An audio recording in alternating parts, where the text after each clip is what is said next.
If it's true that Donald Trump feels he owes some of his own success to Charlie Kirk, it's also true that he sees an attack on Charlie Kirk as an attack on him.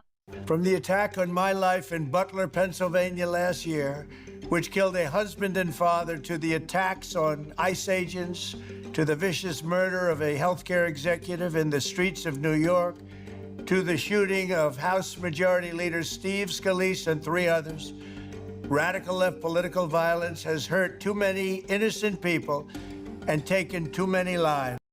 Trump is right about one thing and wrong about one thing. He's right to suggest that political violence has become more and more commonplace. What scholars of political violence say is these things are self-perpetuating.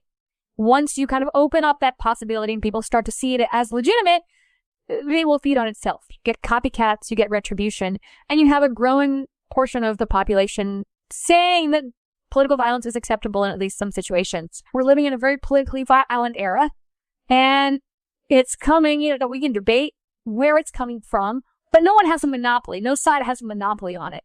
Yes, and this begins to hint at what Trump gets wrong in suggesting that what he calls the radical left is somehow exclusively the problem.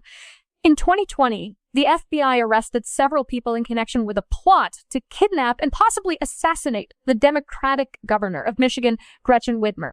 In 2021, pro-Trump supporters ransacked Congress, hoping to prevent the transfer of presidential power to Joe Biden. In 2022, an attacker beat the husband of then House Speaker Nancy Pelosi with a hammer in a home invasion where he hoped to take Pelosi herself hostage.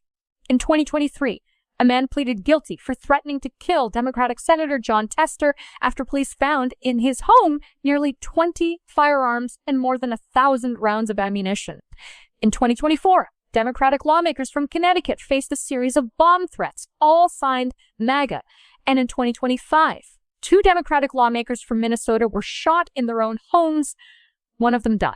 To try to find a spurt of political violence like that, you have to go back to the 1960s in the United States to find anything like that. So not quite historically unprecedented, but historically high. There's a kind of fading line, I think, that's been occurring for many years in American politics between political rhetoric and political violence. The trend lines are really clear and entirely alarming. What we're seeing is a normalization of political violence.